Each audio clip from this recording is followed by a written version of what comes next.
Hello mọi người, xem video hay thì hãy đăng ký thành hội viên, like, tìm và comment ngay nhé. Sáng sớm, phòng 202 đã điên cuồng hát, bất chấp lời mắng mỏ của các chủ hộ, còn điên cuồng gửi video trong nhóm. Đúng lúc tôi muốn gửi tin nhắn mắng anh ta, 202 lại gửi đến một bức ảnh tự chụp. Đầu anh ta vỡ vụn, náo vàng khắp mặt đất. Ngay sau đó, anh ta lại gửi một câu, sẽ không làm phiền mọi người nữa đâu. Cả tòa nhà mất ngủ luôn. Trời ơi, đêm hôm còn dọa ai vậy chứ? 501 cùng tầng mắng trong nhóm. Còn gửi 2 bức ảnh Phật tổ. Đại cát đại lợi, vận rủi tránh đi. Tôi thấy buồn cười, một người làm việc ở nhà tang lễ lại sợ những thứ này. 302 theo sau, nhưng thật kỳ lạ, hình như anh ta không hát nữa. Tắt hết nhạc rồi, lời này vừa nói ra, cả nhóm liền rơi vào im lặng, thật sự quá kỳ lạ. Mặc dù tôi mới chuyển đến đây không lâu, nhưng cũng từng thấy tính khí bạo lực của 202. Anh ta sẽ không vì mấy lời bất mãn của chúng tôi mà ngừng gây ồn, trừ khi anh ta chớp. Ngón tay tôi dừng lại trên bức ảnh đẫm máu đó. Đó là bức ảnh tự chụp cuối cùng mà hàng xóm gửi. Khuôn mặt anh ta bị ép, VN, tôi thành từng mảnh, não và máu tươi văng khắp nơi. Nếu không thấy hình xăm đầu sư tử trên cánh tay anh ta, tôi còn tưởng đây chỉ là một bức ảnh trên mạng. Điện thoại rung lên dữ dội, dọa tôi suýt nữa cầm không chắc là tin nhắn từ 401. Tôi nói này, mọi người đừng đoán lung tung nữa, trực tiếp để quản lý đi xem không phải là được rồi sao? Nói rồi cô ấy gắn thẻ quản lý. Quản lý trả lời ngay, tôi sẽ tới ngay. Tòa chung cư này của chúng tôi là chung cư cho công nhân một nhà máy cũ. Sau đó nhà máy đóng cửa, tòa nhà này cho thuê với giá rẻ. Tổng cộng có 5 tầng, mỗi tầng 2 căn hộ, người sống ở đây không nhiều, hiện tại chỉ có tầng 2 và tầng 3 đã thuê hết. Tầng 4 và tầng 5, mỗi tầng chỉ có một hộ thuê. Nhà cũ cách âm không tốt, lại không có thang máy. Ngay sau đó tôi nghe thấy tiếng bước chân ngoài hành lang, một chân nặng, một chân nhẹ, chắc là quản lý. Hồi trẻ ông ấy bị tai nạn xe, sau đó đi khập khiễng. Ông ấy dừng lại trước cửa phòng tôi, gõ cửa phòng đối diện. Tôi co ro trên sofa, không dám ra ngoài, chỉ lắng tai nghe kỹ. Không lâu sau, cánh cửa đối diện có kẹt mở ra. Quản lý hỏi, không có chuyện gì chứ? Ảnh của cậu trong nhóm là sao vậy? Vậy thì đêm hôm đừng làm phiền cư dân nữa. Mau đi ngủ đi. Sau đó là tiếng khóa cửa. Quản lý gửi ghi âm vào trong nhóm. Ây da, không có chuyện lớn gì đâu. Chủ phòng 202 chơi khăm, dọa mọi người thôi. Tôi đã phê bình, góp ý cậu ấy rồi. Sau này cậu ấy sẽ không làm phiền cư dân vào nửa đêm nữa. Cư dân trong nhóm đều thở phào nhẹ nhõm. Nhưng tôi lại cảm thấy hơi kỳ lạ. Nhưng lát sau lại không nói ra được kỳ lạ ở chỗ nào. Tôi về giường nằm, ngẩn ngơ nhìn lên trần nhà. Rốt cuộc là không đúng ở đâu chứ? Đang nghĩ thì điện thoại lại rung lên dữ dội. Tôi mở ra xem, là nhóm nhỏ của các chủ hộ chúng tôi. Bình thường là nhóm để chơi mặt trực tuyến hay gì đó. Trong nhóm không có người quản lý, người nói là 501. Mọi người không thấy chuyện này có gì đó không ổn sao? 301 gửi đến một loạt dấu chấm hỏi. 501 tiếp tục nói, tính khí của người đàn ông phòng 202 đó ai cũng biết. Anh ta không phải một chủ hộ biết nghe lời. Anh ta coi thường quản lý, không phải 1-2 ngày đâu. Còn gọi ông ấy là tên quể trước tiệt trước mặt ông ấy. Anh ta sẽ ngoan ngoãn nghe lời, không ồn ào sao? 302 nhanh chóng đồng ý, đúng thế. Hơn nữa anh trai 202 luôn lớn giọng. Nhưng vừa rồi mọi người có ai nghe thấy anh ta nói chuyện với quản lý không? Một cảm giác lạnh lẽo khủng khiếp, như rắn bò khắp toàn thân tôi. Tôi biết không đúng ở đâu rồi. Vừa rồi tôi chỉ nghe thấy giọng của mình người quản lý. Lúc này, quản lý lại gửi một thông báo trong nhóm lớn. Trời lạnh, tuyết rơi không ngừng. Vì sự an toàn của các chủ hộ, tôi đã khóa cửa chính chung cư rồi.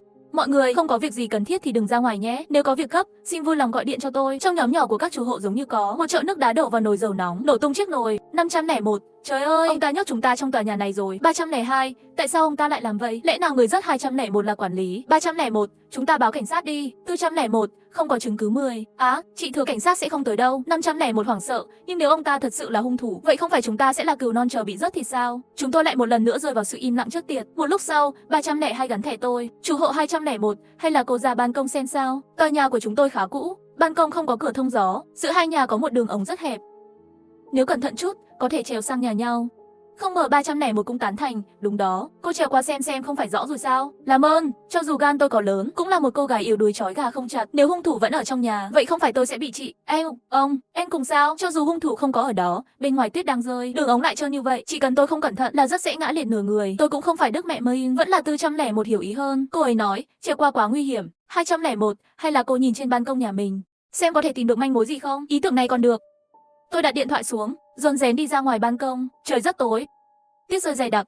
Tôi rúc vào góc gần ban công nhà hàng xóm nhất, thò đầu xuống, cố gắng nhìn rõ bên trong căn phòng tối tăm. Hình như có một con lật đật khổng lồ đứng đối diện với tôi. Đột nhiên có một tia sét đánh xuống, căn phòng sáng như ban ngày. Chỉ trong phút chốc tôi liền cảm thấy một nỗi sợ hãi chưa từng có. Đó vốn không phải một con lật đật, mà là tôi, đã dập nát của người hàng xóm. Dưới ánh sáng, đôi mắt nước toát của anh ta nhìn thẳng vào tôi. Bên cạnh có một bóng người, hình như đang tìm thứ gì đó. Tiếng sấm rền vang, hắn không cẩn thận đụng phải tôi. Của người hàng xóm. Nhãn cầu rơi xuống đất, hắn cúi xuống nhặt nó lên, rồi ngẩng đầu lên, nhìn tôi với đôi đồng tử đỏ ngầu. Những tia máu, người đó không phải quản lý thì là ai? Tôi đã hét lên tiếng hét thảm thiết nhất đời mình. Nhóm nhỏ các chủ hộ bùng nổ rồi. 302, sao thế? Quản lý là hung thủ. Tôi thấy ông ta đã đánh 202, 501 trả lời ngay lập tức. Tôi biết mà, lão già đó từ lâu đã chịu đựng 202 đủ rồi. 202 không phải mắng ông ta là tên quỷ đáng chết, thì cũng nói ông ta là thứ sao chổi, khắc vợ, khắc con gái. Cả đời chỉ có thể là một quản lý bị mắng nhiếc. Nếu tôi là quản lý, tôi cũng sẽ đánh hắn. 301 cũng nhắn. Sáng nay tôi còn thấy ông ta mua một cái rượu mới, nói không chừng ông ta đã dùng nó rất 202 rồi. Chủ hộ 401 là một nghiên cứu sinh ngành y, bình tĩnh hơn so với mọi người. Cô ấy không bị sự hoảng hốt của mọi người làm lệch logic, mà nghiêm túc nói, nhưng chỉ có mình 201 nhìn thấy tôi. Nếu cô ấy nhìn nhầm thì sao? Lời này làm tôi bớt sợ đi phần nào. Đúng rồi, tối đen như mực, lại thêm những định kiến ban đầu. Cũng có thể tôi đã nhìn nhầm thật. Bình thường quản lý đối với ai cũng thân thiện. Sao có thể đánh người chứ? Nếu không phải là quản lý, vậy thì người tôi nhìn thấy là ai? 501 không quan tâm nhiều như vậy. Tôi trực tiếp báo cảnh sát, để cảnh sát phán đoán. 401 bất lực, anh không học thì cũng phải có chút nhận thức chứ. Nếu báo cảnh sát sai sự thật, sẽ bị tạm giữ hành chính đó. 301 vừa nghe thấy sẽ bị tạm giam, liền phủ sạch quan hệ. Tôi không biết gì hết. Mẹ chồng tôi bảo tôi cho bà ấy đi tiểu, cho bà ấy đi trước. 301 là một góa phụ, sau khi chồng chết, mỗi ngày tan làm còn phải phục vụ mẹ chồng. Cả ngày nhìn thấy ai cũng là một bộ dạng khổ sở. 501 chế giễu, đáng đời, cả đời đều bị bà già đó đè đầu cưỡi cổ. 301 giả vờ không nhìn thấy, không gửi tin nhắn trong nhóm nữa. Tôi không thể thở nổi, nếu tôi không nhìn nhầm, trong tầng đó đã xảy ra án mạng rồi. Hơn nữa tôi đã nhìn thấy hung thủ. Hắn nhất định sẽ giết tôi. Tôi thở hổn hển, nhìn chằm chằm vào cửa. Không biết có phải là ảo giác của tôi không? Tôi có thể nhìn qua dưới khe cửa, thấy bóng người lay động trước cửa. Là quản lý sao? 401 bình tĩnh an ủi, cô đừng lo lắng. Cô nói kỹ lại lần nữa. Những gì cô vừa nhìn thấy cho tôi nghe. Cơ thể tôi cứng ngắc cả lại rồi.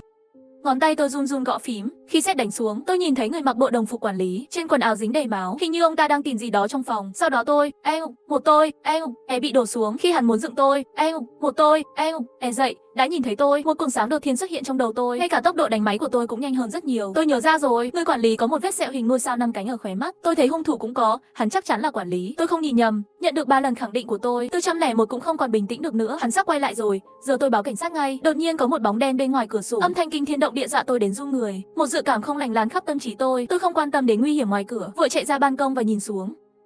Chỉ thấy người quản lý đập đầu xuống tuyết. Cổ ông ta đã bị gãy, đầu nhìn lên trong tư thế vẹo vọ. Tôi ngây người, quản lý, không phải là hung thủ sao? Sao ông ta lại chết? Nỗi sợ hãi lớn như một bàn tay vô hình bóp chặt lấy cổ họng tôi.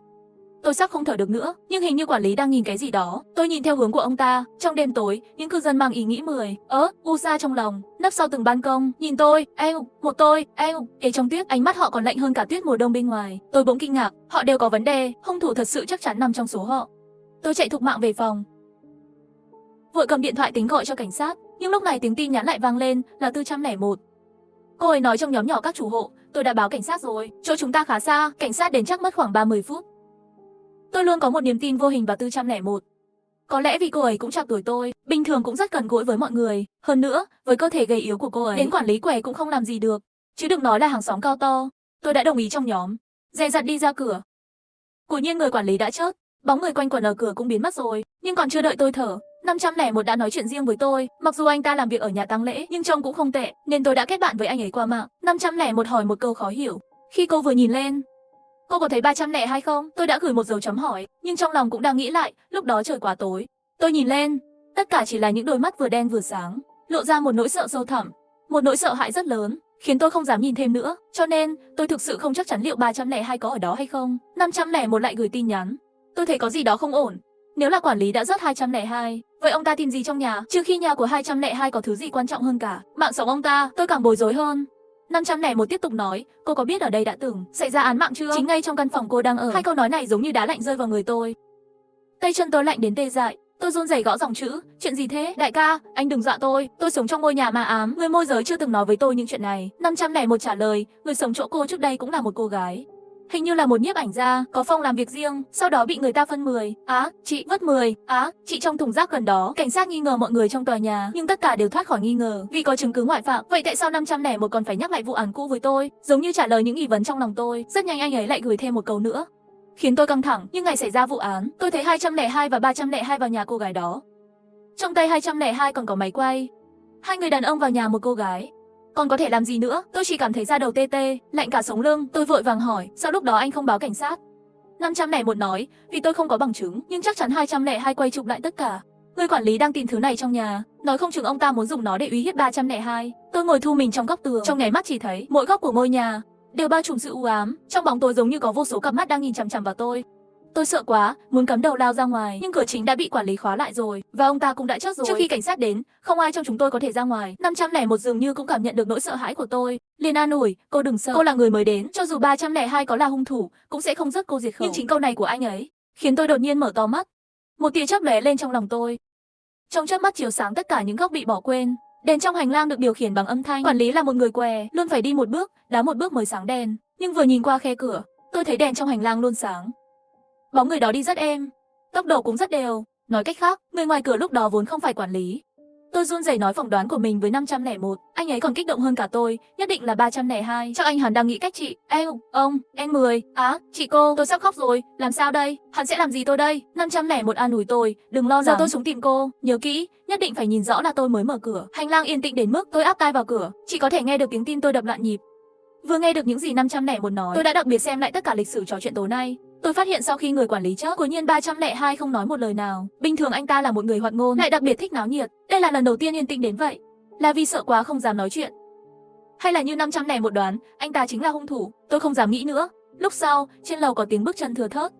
Từ xa đến gần, tim tôi như nhảy lên cả cổ họng rồi.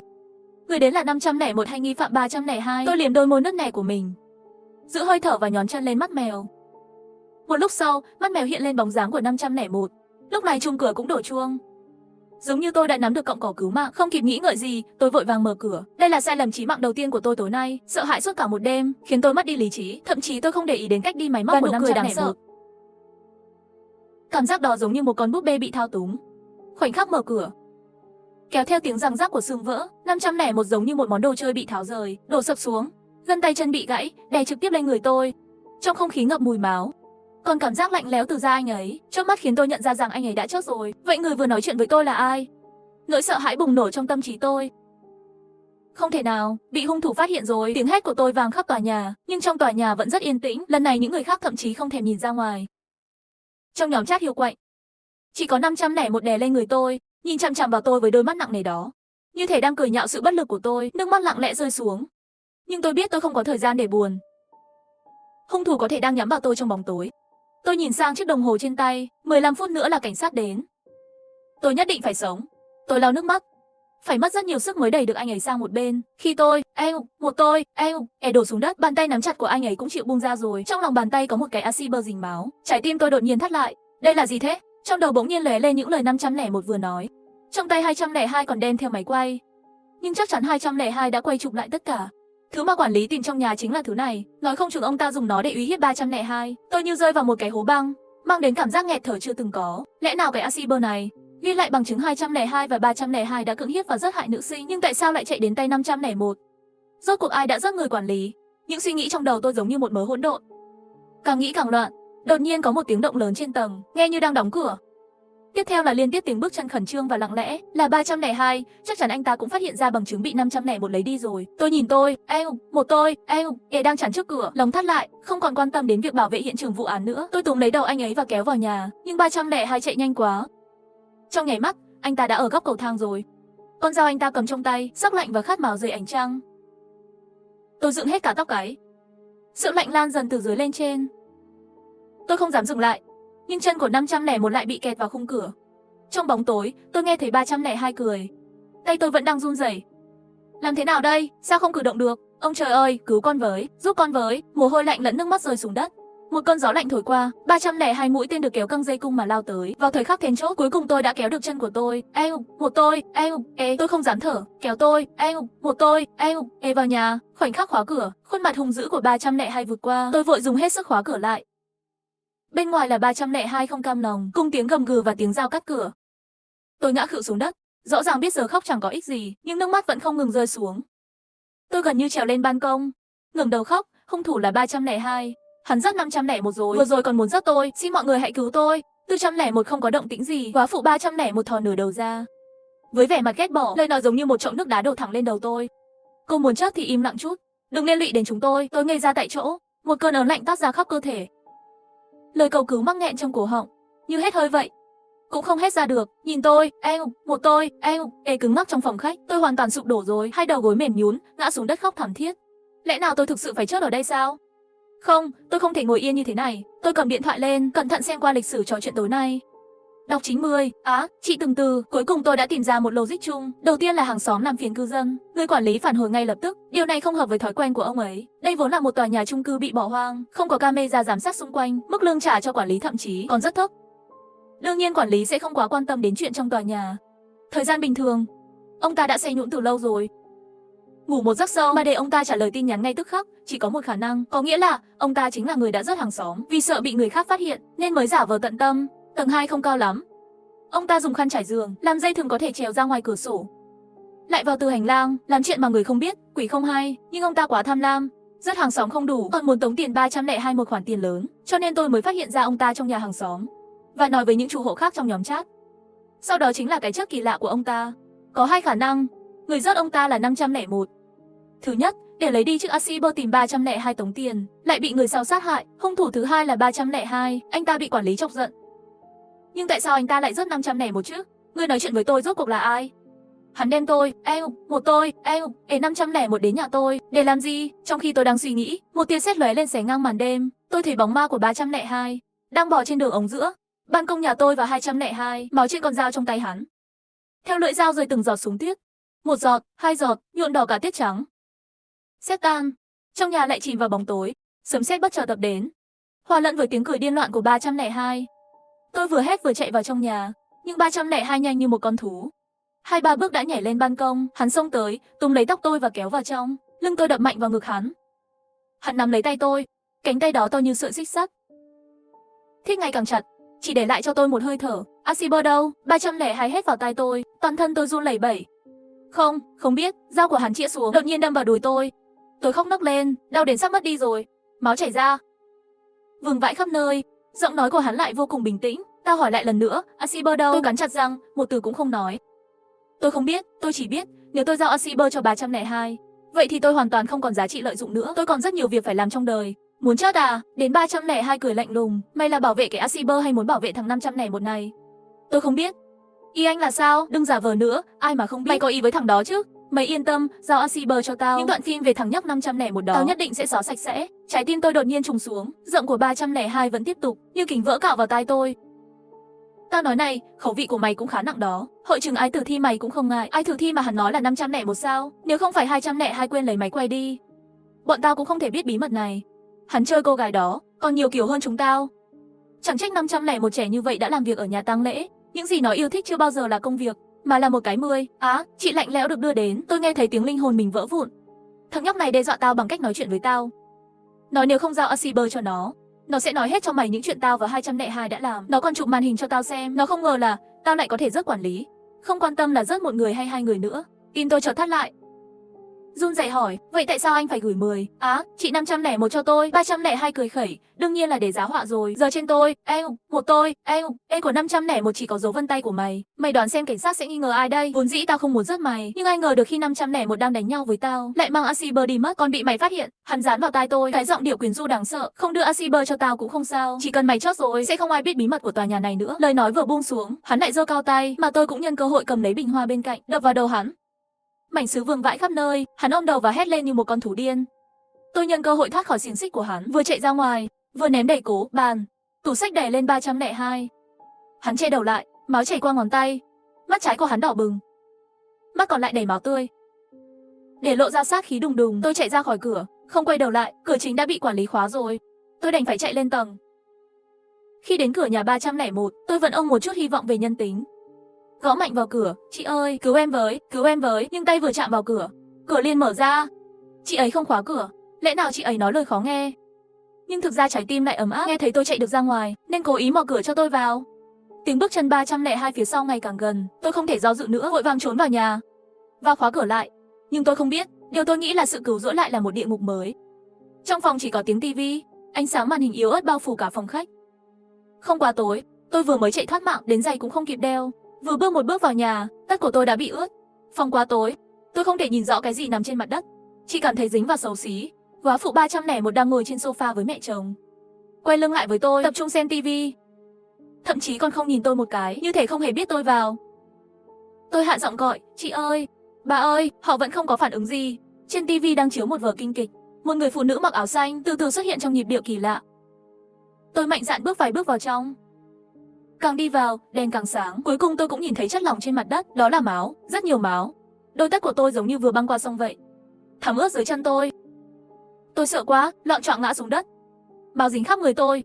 Hơn nữa ở góc độ này, tôi phát hiện tư thế ngồi của hai mẹ con họ có vấn đề. Bình thường bà mẹ chồng luôn ghét con dâu, lại dính lên người cô ấy, đầu tựa vào vai cô ấy.